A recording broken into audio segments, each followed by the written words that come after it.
Assalamualaikum warahmatullahi wabarakatuh.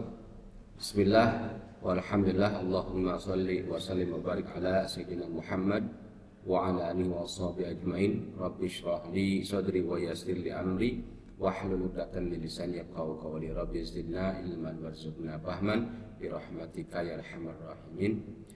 Anak-anak yang saya hormati, yang saya sayangi, yang saya banggakan, ahli Quran yang insyaallah mudah-mudahan semuanya menjadi ahlinya Allah Subhanahu wa taala.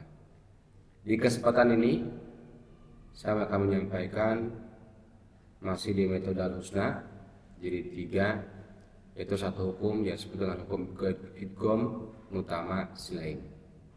Idgham mutama silain secara logo ya, idgham artinya melebur atau memasukkan. Mutamasilain itu huruf yang sama ya. Kalau secara istilah idgham mutamasilain itu bertemunya dua huruf yang sama dalam satu bacaan. Saya ulang, idgham mutamasilain adalah bertemunya dua huruf yang sama dalam satu bacaan. Adapun idgham mutamasilain ini sering atau lebih dikenal dengan idgham mimi. Karena apa? Yang lebih banyak keluar contoh bacaannya adalah hukum daripada idgham mutamasilain adalah huruf mim, sukun bertemu mim, sehingga terkenal dengan idgham mimi. Padahal masih ada beberapa huruf yang lain yang sama ya bertemu dalam satu bacaan. Terkecuali, saya ulang, terkecuali dua huruf di mana waw sukun bertemu waw dan ya sukun bertemu ya. Ini pengecualian. Kalau di satu bacaan bertemunya waw sukun dengan waw dan ya sukun dengan ya, itu tidak termasuk hukum idgham mutamasilain.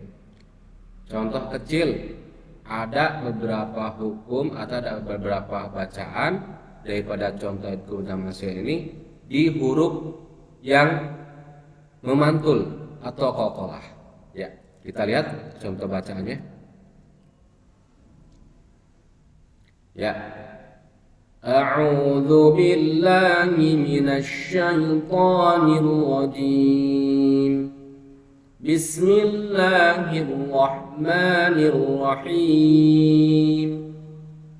Fa'atallahu bunyanahum minal qawa'id.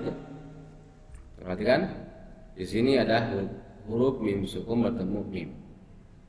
Bertemunya dua huruf yang sama dalam satu bacaan. Mim bertemu dengan huruf mim, huruf yang sama. Ingat, saya sampaikan tadi, karena memang kebanyakan hukum idgham mutamasilain ini contoh bacaannya adalah mim bertemu mim ya, padahal ada beberapa huruf yang lain yang sama.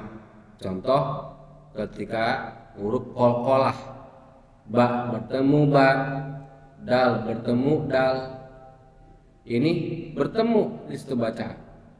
Wa qad dakhalu misalkan. Nah, ini ketika huruf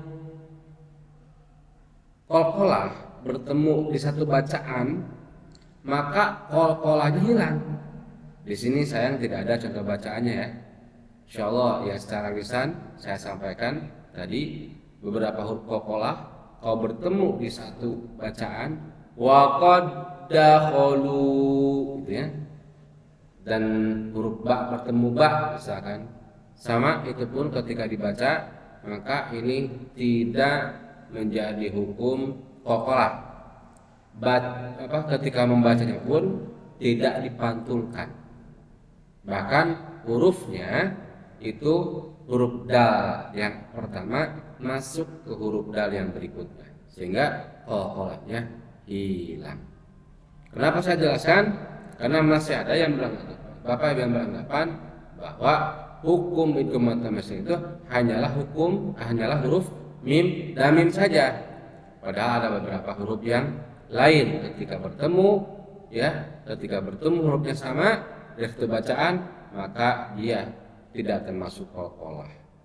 Ya, kecuali tadi huruf waw sukun bertemu waw dan ya sukun bertemu ya. Ini pengecualian. Dua huruf ini ketika bertemu di satu bacaan, ini bukan termasuk hukum idgham utama silaini. Ya, mudah-mudahan bisa dipahami dan mudah-mudahan sekali lagi dengan belajarnya kita tajwid, karena memang yang paling utama yang menyempurnakan bacaan kita, bacaan Al-Quran kita adalah hukum tajwid. Mudah-mudahan bisa diamalkan dan bisa kalian terapkan ketika membaca Al-Quran sehari-hari di rumah. Ya, mudah-mudahan bisa dipahami. Itu saya mungkin yang saya dapat sampaikan. Kurang lebihnya saya mohon maaf. Wallahul muwaffiq ila aqwamit thoriq. Kita tutup dengan doa kafatul majlis. Subhanakallahumma bihamdika asyhadu an la ilaha illa anta astaghfiruka wa atubu ilaik. Assalamualaikum warahmatullahi wabarakatuh.